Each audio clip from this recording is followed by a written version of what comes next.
Good morning from Europe, good afternoon, good evening guys, wherever you are. 26th of January 2021, Tuesday. Piotr here is Liteforex Global YouTube channel.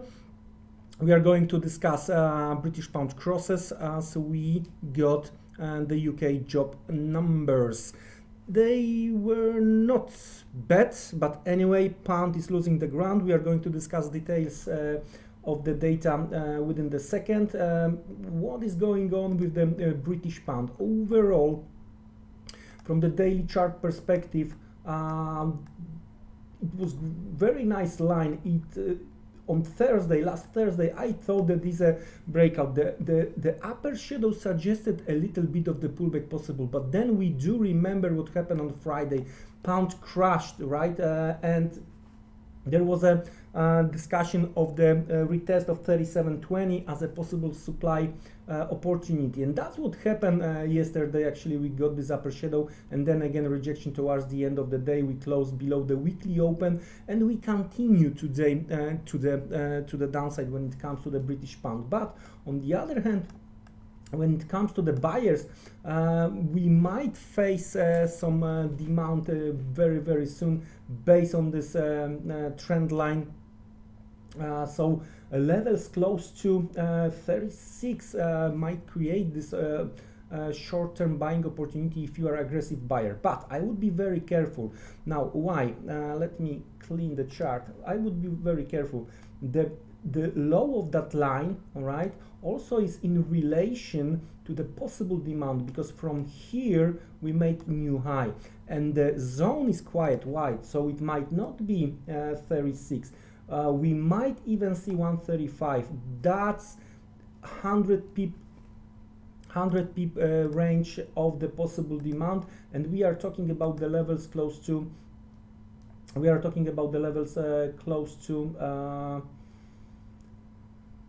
the low 35.20, right? So very wide range from the 18th of January. Now there is a swing low, all right, but I would rather wait for the lower shadow to come, at least testing 50% of that consolidation. So this type of the lower shadow, so trying to approach the long side lower towards 35.50, 35, and then watching if we can close with the lower shadow from the bull's perspective. From the seller's perspective, we have to switch a little bit lower. Let's switch to the hourly chart, right? Let's switch to the hourly chart. We made some kind of the, let's say, 1-to-1 with the stop count, okay? And we trying to recover right now. If that's the case, I think this type of the recovery, at least pound is a little more volatile lately, that would bring us towards 37 or almost 37 again, and that's what I'm looking for when it comes to the sellers.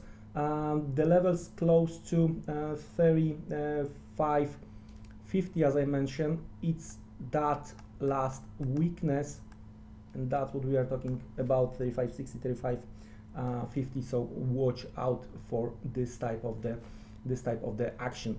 That's how I see the things when it comes to the cable. When it comes to latest UK data, it wasn't bad, to be honest with you, especially if we are going to take into the consideration our average weekly earnings, which was well above the market expectations. And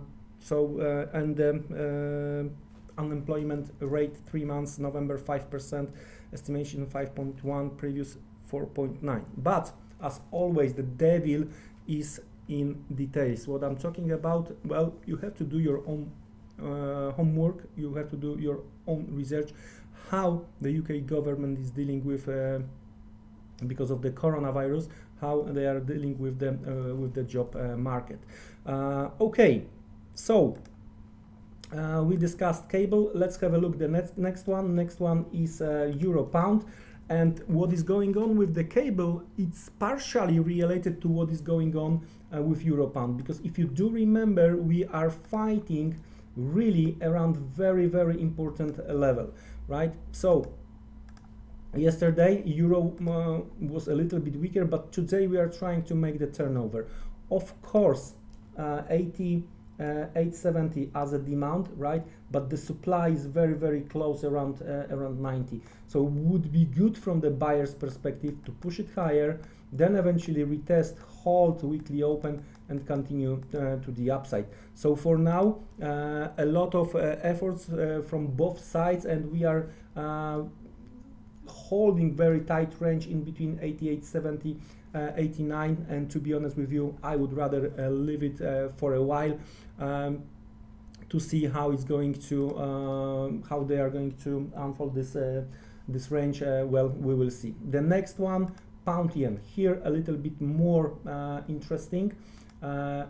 Looks like compared to the previous move to the upside, compared to this one, the current move is like a little bit slower, right? Looks like bulls might be a little bit tired, but even if it's 1-to-1, still this upper swing high might be challenged, and some stop hunt could be, right? As of now, we are respecting the supply based on this swing high, right? But bulls are trying to do all they can to hold the momentum alive. So we are, after the latest upside break, we are trying to hold again this previous upper shadows, right? So it was previous week and as well as today.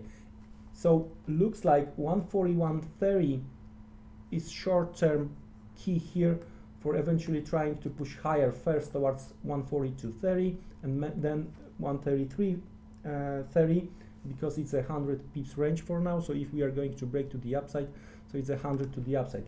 If on the other hand we are going to break to the downside, then 140.30, those two lower shadows and previous supply, that's gonna be key challenge for the buyers to hold that level, right?